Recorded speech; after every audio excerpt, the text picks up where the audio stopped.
And in the UK, we had issues deporting terrorists of our own because the ECHR stepped in and said, no, you can't do that. You can't send this man back to Jordan. He might not be treated fairly there. Hey, this is the Brussels Signal Studio, and this is our weekly podcast, which is called Interference. And today we have a guest, and his name is Bartosz Lewandowski, like the football player. Hi there, Bartosz. Hello, hi. Thank you for the... But not... Do you also play football? No relation, I presume? No, but I always say that this is my cousin, so all gates are open there. I'm sure that works well in the bars. Yeah. That must work well. And of course, we'll have our co-host, my co-host, Alex from that Alex woman from the UK. Hi, Alex. Hello from the island of Brexit. We did a free trade deal today. Amazing. Look at all the dividends that we're getting to soak up in our newfound sovereignty. How about that? Well, maybe we can talk about that a bit later. But no, that must wait. That must wait because we have another subject to talk about. And that subject is immigration. Hooray. One of our favorite topics. Why? Because things are moving. It's a hot topic. Things are moving.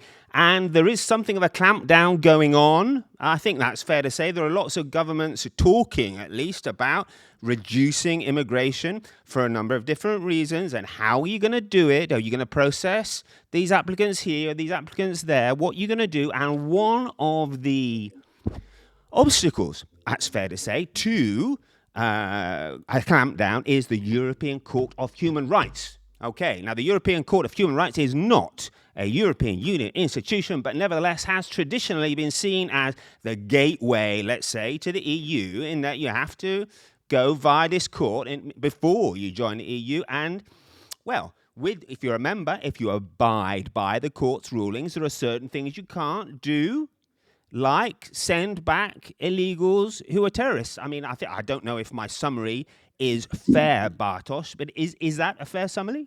Somehow, yeah. The European Court of Human Rights, which is actually the authority, the body of the Council of Europe, so the special international organization.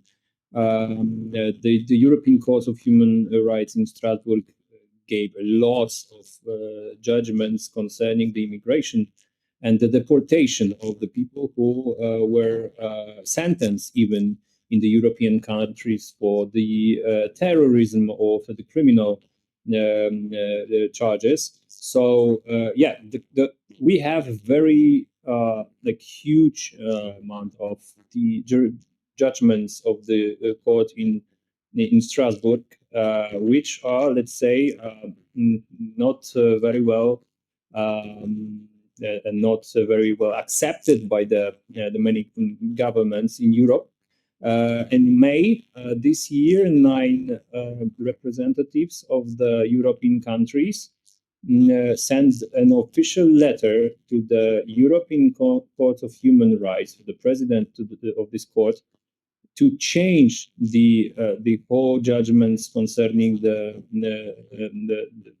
deportation cases. Right. So that shows that there is a huge not conflict, but in fact the judgments of the constitutional of the European Court of Human Rights are not very let's say accepted. Right. So this letter was initiated by the Meloni government in Italy. Is that right? Yes, and the prime minister. And it basically said, listen. And the prime minister of Denmark. So this is important because the Danish government is the leftist, let's say the socialist government. So it means that those members of the governments who signed this letter was not only for the far right parties or the right parties, but for all of them. Right, good point. Okay, so even the socialists, the so-called left, they are also thinking about moving. And these rulings by the ECHR limit states' ability to deport immigrants, including those convicted of serious crimes such as terrorism, and sometimes, according to what you've written, Mr. Lewandowski. The governments already ignore these rulings, basically, correct? Yes, that's right. Especially Great Britain and France, Italy, Greece. They're just not going into the judgments of the European Court of Human Rights. You need to understand that the court in Strasbourg has a special legal measure, let's say, the special measures under the Rule 39 of the provision. So it means that during the proceeding, the trial in front of the European Court of Human Rights, the court can, let's say, force a country to suspend all activities under to the end of the proceeding in front of the court in Strasbourg. It means that we have many situations when the state governments wanted to deport the person, and under the Rule 39, the European Court of Human Rights stopped it. In 2024, Great Britain, there was a special legal act issued by the British Parliament, which stated that the member of the British government will decide if Rule 39 will be respected or not by the British government. Okay, now Alex, let's bring you in there, because I know in the UK this has been a big issue, right? A massive issue. And actually, we've been talking for about 2 decades now about leaving the ECHR and setting up our own British Bill of Rights. And it's interesting, actually, to hear Bartosz talk about Britain being someone who ignores the ECHR, because our perception is very different. We feel like every other country ignores the ECHR. Greece getting a slap over the wrist for pushing boats back in the middle of the Mediterranean to Turkey. France deciding whether or not they're going to deport people and listen to the court based in Strasbourg or not. And yet we always get the impression in Britain, we cross every T, dot every I.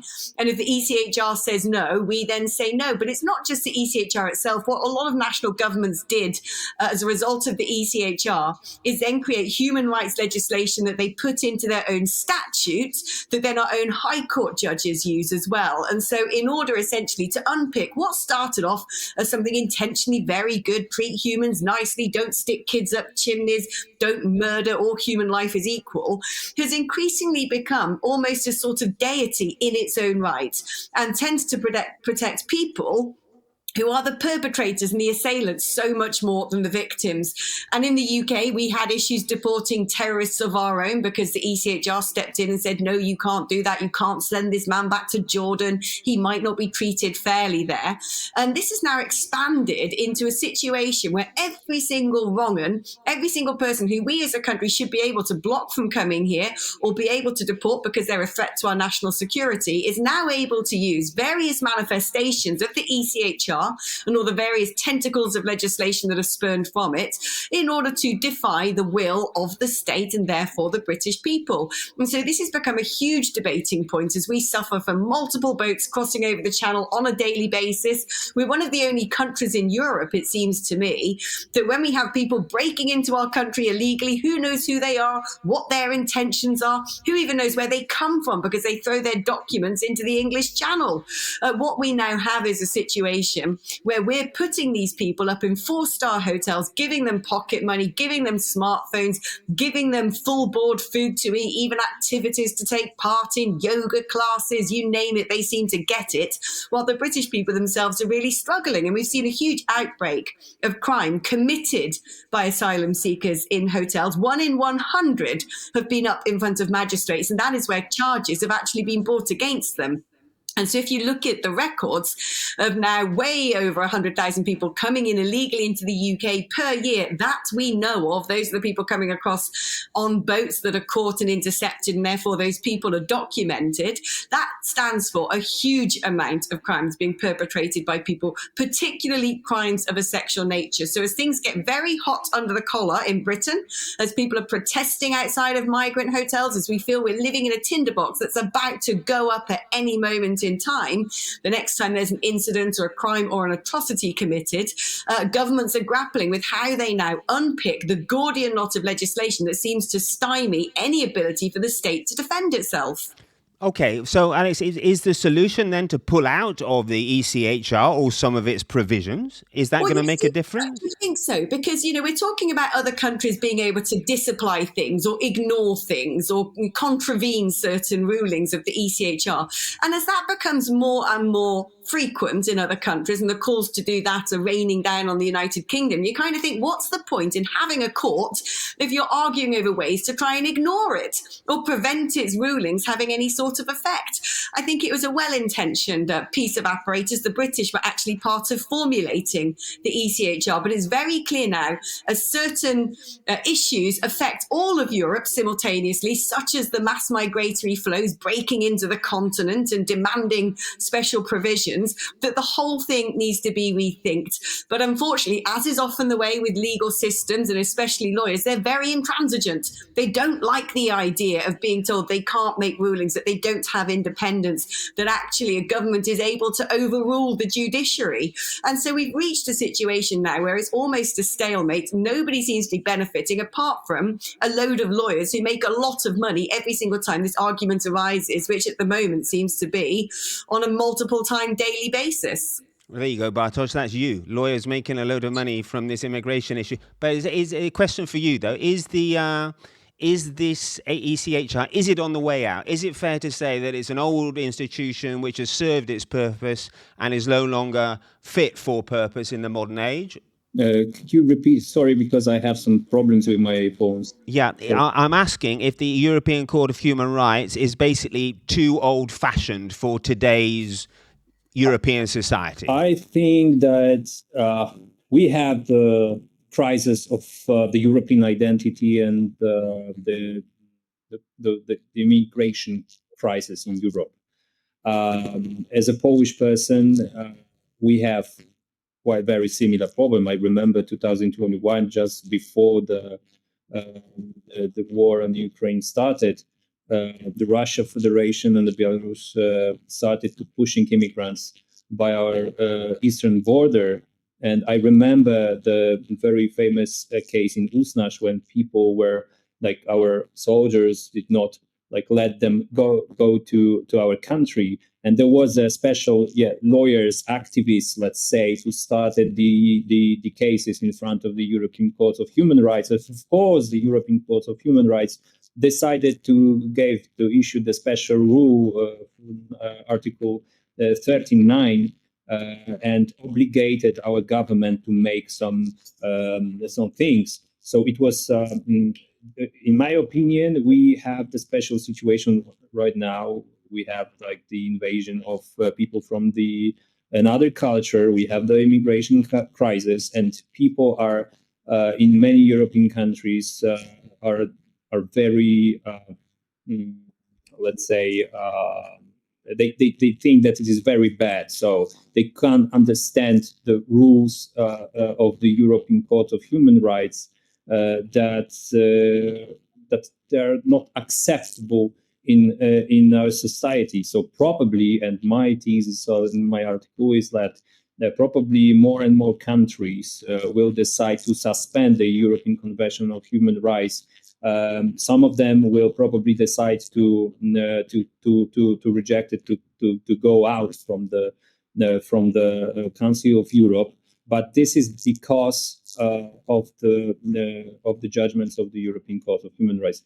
I remember, because what I would like to underline, during the conservative government in Poland from 2015 to 2023, our government had no opportunity to send the Polish judge to the European Court of Human Rights because it was blocked in the Council of Europe. Then when the new government came, of course, immediately the new judge, which is, let's say, which has a very leftist opinion, get the position as a judge in the court in Strasbourg. So it means I think there will be like the bad relations between the countries the governments and the European Council of Human Rights will be like more and more, we're bigger and bigger. So probably we will have the crisis, the huge crisis of the liberal concept of human rights in Europe, because they are not going well in the situation that the Europe is.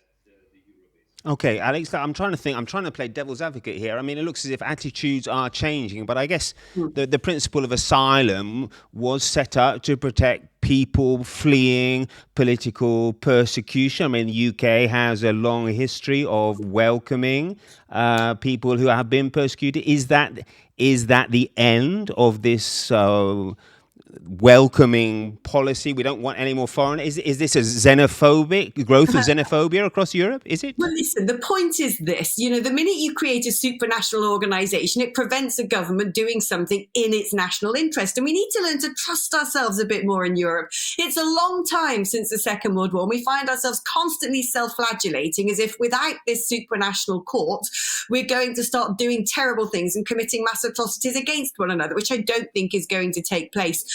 And like anything else, when it exists, it begins off as a snowflake and it sort of tumbles down the mountain and becomes an avalanche very quickly. And with case precedent and all the decisions and determinations that have been made by the ECHR, what you've now got with is a Gordian knot of rights and privileges which were never intended, which have kind of got stuck onto the side of the ECHR and then translated into case precedent and are used and reflected in some very strange decision making. And so what we really need to do is basically say we need to disband the ECHR now, but at the same time, everybody in Europe needs to make sure it upholds fundamental human rights. Because what we've ended up is in a situation where, like I said before, the perpetrators are the ones who are getting special exceptions and privileges, and the victims are largely ignored. And the difficulty with anything that happens at supranational level is it happens really slowly. Sometimes it can happen quickly, but more often than not, it moves at a glacial pace. And we talk about this immigration crisis. This crisis started about a decade ago, and that was when decisions need to be taken to stop mass migratory flows coming into Europe and all of the threats that poses, not just economically, but socially and also in terms of national security. And instead, nothing is being done, where day by day, hundreds of thousands of people are flooding into Europe. We don't know who they are, which countries they're from, what their intentions may be towards our continent and our way of life.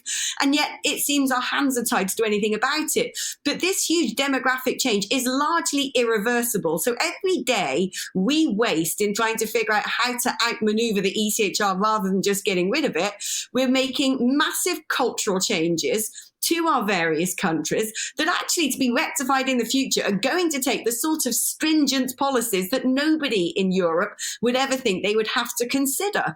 And so I would say, actually, in fairness to what's going to be better and healthier and more sane in the future, is to realise that the jig is up, that we've got to get rid of the ECHR and get rid of it now. Because when it gets to the stage that 9 signatories to the convention are saying we've got issues with it, it's beyond the 11th hour. Something needs to happen. I just don't think it will.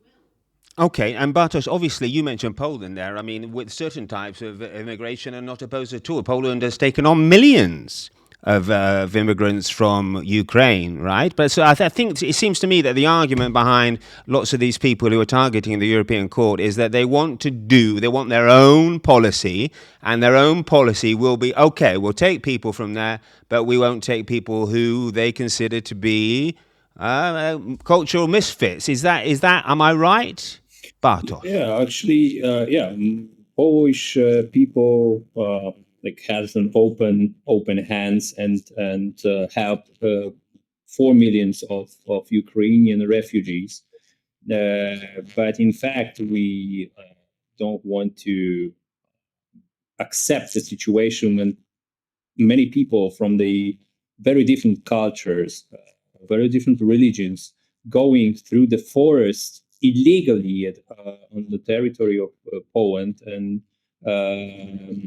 trying to get illegally to our country. So the European Court of Human Rights and even European Union do not treat Poland fairly, because we get many of the Ukrainian refugees and help them But in fact, we are not going to be released from the obligation sending people, immigrants, to our country. You probably heard about the situation on the Polish western border, because the German government decided to send Yes. immigrants back to Poland. So the Polish society is very angry because of the situation, because it's completely unacceptable.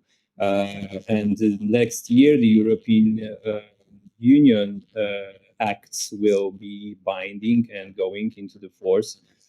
So the immigrants pact, let's say, so the whole complex of legal acts will start. Right, this is the fighting. sharing out. This is That's right. the sharing out of migrants under a formula whereby everyone has to get a certain number, and the Polish government, has said no to this already. Correct? No, that's not true.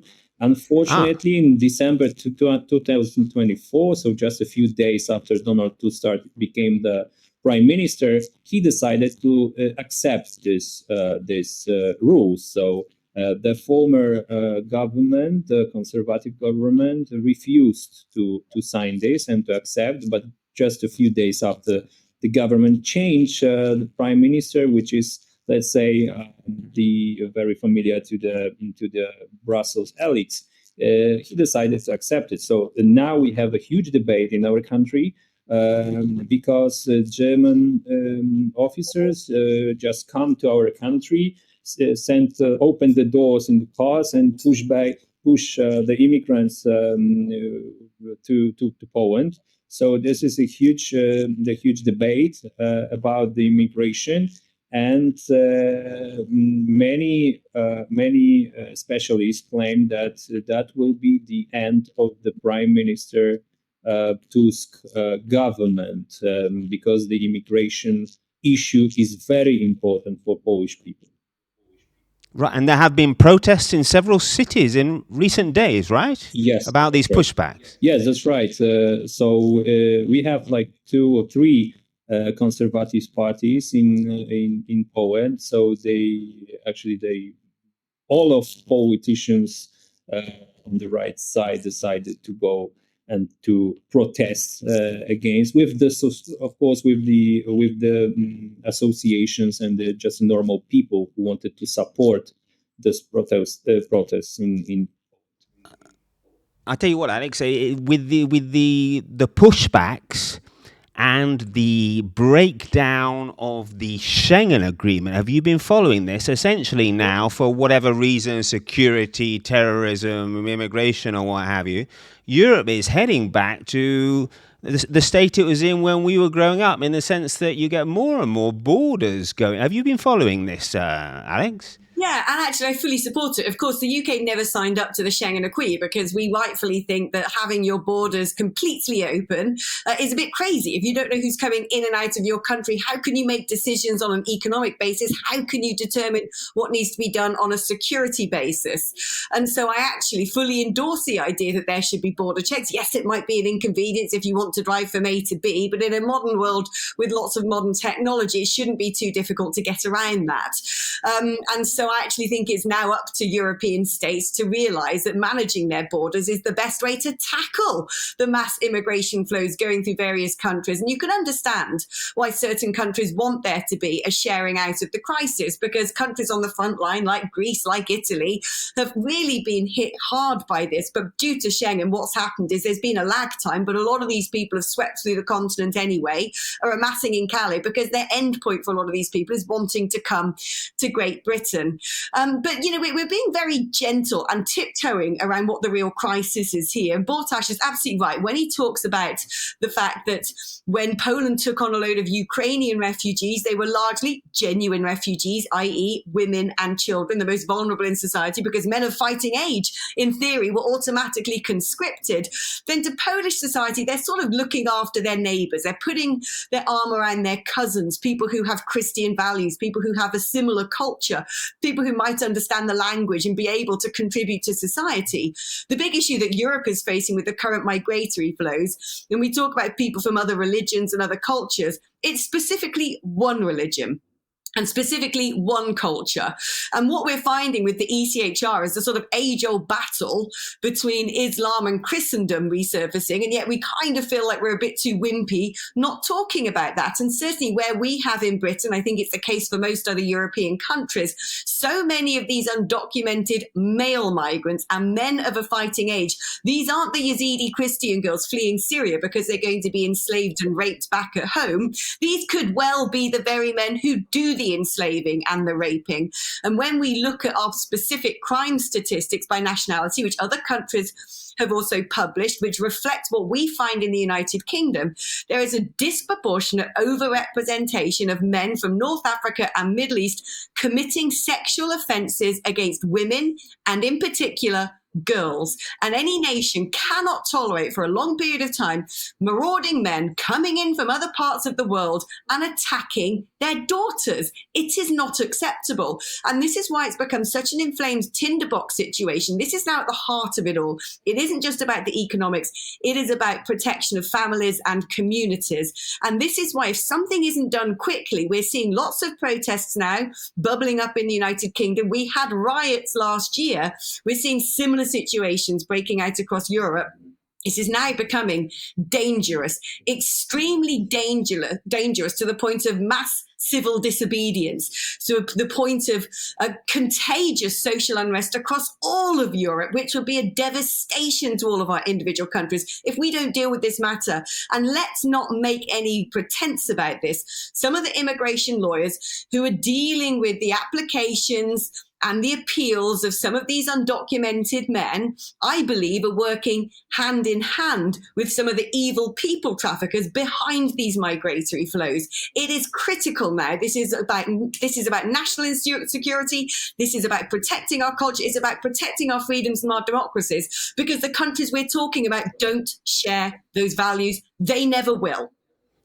Okay, well, I think we've done it, haven't we? We've done the whole immigration thing in 25 minutes. Bartosz, what we normally do on this show is we choose a hero and a zero right at the end of it. That means somebody who's cool or something. We've chosen bombs in the past, by the way, and something that's not so cool, the zero. So what are we going to go for? I guess the ECHR, the European Court of Human Rights. I guess that's this week's zero. What do you say, Alex?